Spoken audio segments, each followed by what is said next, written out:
Welcome, Magisters, Adventurers, and Quest Completers all, to Oblivion, The Elder Scrolls 4. In this installment of the game, the franchise that reminded us how much better it is to have a game that is not quite so close to the brink of total collapse from within. We're going to continue setting up for our level 1 Take Over the World run. Okay, so we're a master of destruction and we're a journeyman in restoration. With these particular steroids, what are we looking to do? Now we have to collect the pieces we need in conjunction with the glitches that we are well aware of. This is not our first stop in the world of Oblivion. We have to go see some very specific characters in order to collect these pieces. Highly recommended you stop by the Leowin Mages Guild and talk to this character, Albus of Venom, because she can sell you a Grand Soul Gem. Now, you may be wondering, why are we looking for Grand Soul Gems? The answer is quite simple, my friends.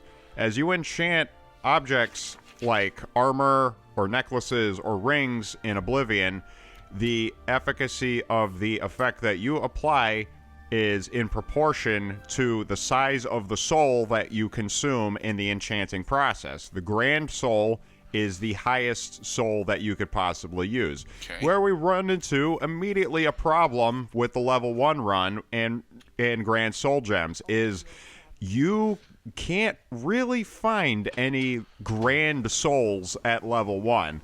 Most of the characters and creatures that you run into in this game are either human type, or they're basic wolves and such, or rats, or mud crabs, which will give you petty souls, right, which is the lowest kind of soul as far as the size of the soul, and you also get the worst effects if you try enchanting with them. Right. So how do we get Grand Souls as a level 1? Stay the hell away from the Kvatch camp and use this fast travel point to go to a fort, a necromancer's fort. Because in Oblivion, humans confer Grand Souls. However, you cannot soul trap human characters like bandits or marauders or even necromancers with Grand Souls. You need a black soul gem in order to capture a human type soul. Right. And a human type soul is treated as a Grand Soul.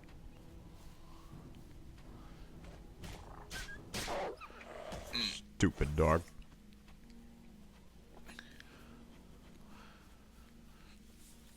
Okay, so our plan specifically is to honest labor earns its own reward. Pray at the chapel altars. You have to go to the chapel altar that corresponds to that particular way shrine. Okay.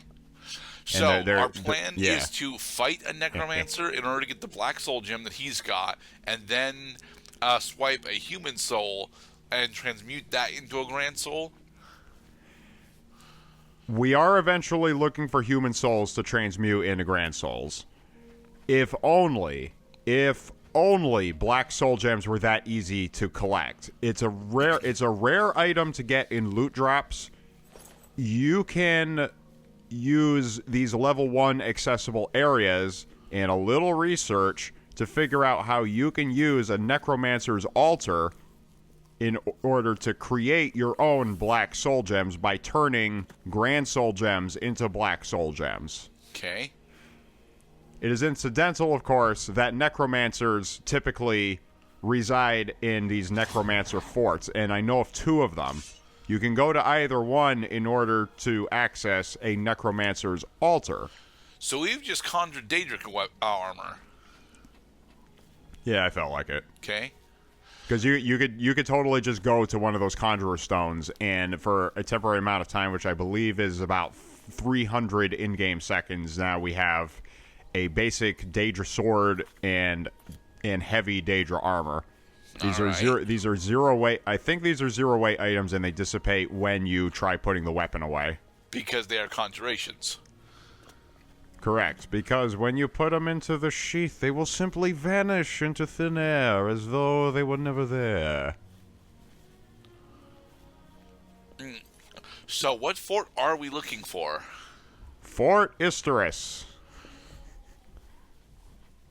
It's around here somewhere. That's the beautiful thing about Oblivion and Skyrim, is especially Skyrim, because even like towns in Skyrim have to be discovered first before you could just fast travel there. Yeah, there's the fort. Necromancer's altars don't appear outside of just any dungeons. You can look at a map online to see the location of these necromancer forts, outside of which are the necromancer altars that only activate between the hours of midnight and noon, or is it one or the other? So only on specific days of the month, and only at specific times of the day can you put a grand soul gem inside that altar, enchant it with soul trap magic, and then turn it into a black soul gem. But you do have to defend yourself once you've arrived.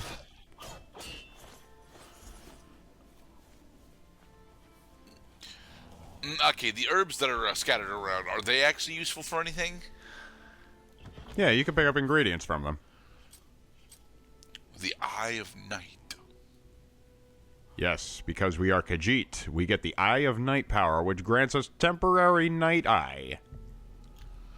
I spent many hours looking at the world in blue. So the plan here is to specifically go to and from that fort until we get the black soul gem that we need. Yes. To utilize that fort to get the black soul gem. Okay. Now we've run into a new problem. While we have a grand soul gem, we do have soul trap magic. Our skill in mysticism is too low. We got to get more. Well, okay. Well, that was one problem that we had, is you have to have the correct amount of mysticism in order to use soul trap magic. Okay. Whether we did that in the last part, because we've been working on destruction, restoration, and mysticism. Now we needed these scrolls from that guy, who you can access in the Imperial City, to use one of Oblivion's most ridiculous glitches. That is about as well embedded in this game as the Dipman glitch is embedded in Resident Evil 4. This is the duplication glitch, everybody. If you don't know about this, you should know about this. Behold, now we have 16 grand soul gems. All right. So, do you actually know what values are being manipulated in order to successfully execute this glitch? The game forgets the difference between the number of scrolls that you have equipped and the number of items that you drop in any particular time. You equip the scrolls, and the more scrolls you have, the more objects you drop when you dupe them. Okay. You're also supposed to do it while the item that you're dropping is not hotkeyed. If you're trying to dupe an item that's hotkeyed, you're only ever going to drop one unit of that. Okay. Thank you, Edgar Vatrine, for giving us a basic mysticism spell so we can grind up our mysticism magic by standing in your doorway like a vagabond. Because it doesn't matter whether there are enemies to detect. It doesn't matter if the mysticism spell really benefits your game experience in any way. Use Detect Life to grind up your mysticism skill. It only took me about 10 minutes to get, not even 10 minutes to get to 25 and Apprentice. And that's the threshold we need so we could use the Soul Trap spell that we got from Alvis Uvenum back in the Leowin Mages Guild. Okay. All right. It has to be the 27th day of the month, if the month is Heartfire, and it has to be around midnight. So let's wait 24 hours.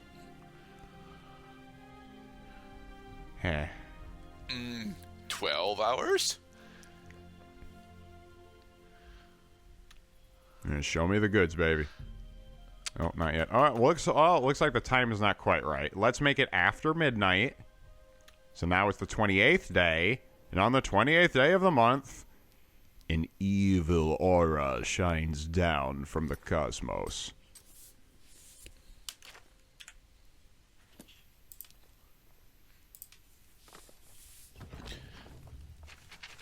All right, so we approach the altar.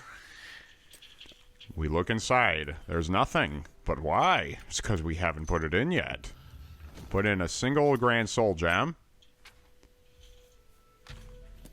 Equip and touch the altar with your soul trap magic, because it is treated as an object on which you can hit with spells. Okay, so now we have the Black Soul Gem. And now that we have at least one Black Soul Gem, now we have all the Black Soul Gems we could ever want. Gimme, gimme, gimme, gimme, gimme, gimme, gimme, gimme, gimme, gimme, gimme, gimme. It's hard to see. Quick, turn on night eye. It's one thing to dupe out the items. You still have to physically pick them up from the environment to add them to your inventory. Yeah. It's not like they took a lot of care to consider, oh, gee, I hope the player doesn't get too frustrated when they use this totally broken glitch that we just left in the game. All right, so why do we specifically need Black Soul Gems? Are they spell reagents? They're enchanting tools. Okay. The only soul that you can put in a Black Soul Gem is a human soul.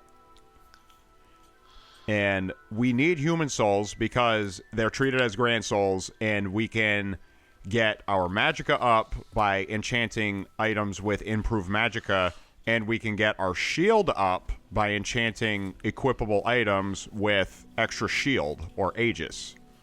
We have successfully harvested the grapes. In the enchanting compartment, definitely do not settle for less. Try to use only the biggest souls possible. And if only we were like a level 25, if you were a level 25 or higher, you can go to Oblivion and hunt down the Daedra. You could go to dungeons and find creatures with grand souls. They're the toughest to kill, but they give you the biggest souls. All right, boom. That was a human type character that we just hit. Mm-hmm. And because he was human type and we hit him with soul trap magic, as soon as he died, we have captured a soul. But we're not quite out of the woods yet. Because mind you, I didn't try using duplication glitches on Black Soul Gems that already have souls. Either way was fine. You want to go and hunt down and fill up your soul collection on your own? Go for it. These necromancer forts where you find the necromancer altars in the first place, absolutely, you can hunt down the necromancers and fill up your Black Soul Gems. Wow, there's actually some invisible walls in Oblivion. I forget if Skyrim has any. I think they exist in Skyrim. Right, like you spend the entire day, you spend the entire game inside basically a cup where the rims are so high that you can't get over it, so you're basically just in the cup for the entire game. Yeah. Now, I was under the impression that we could increase our magicka specifically just by casting spells. Right, but that gives you temporary increases in magicka. Okay. We don't want temporary increases of magicka. Just like we don't want permanent detriments to our magicka as we encounter, depending on the types of enemies that you encounter. And in the next part, we're going to fill up on our Black Soul Gems, and we're going to see this level 1 character creation fun storm we found ourselves on to the exciting finish line, if you will. That we will continue before we begin the end. Be safe, everybody.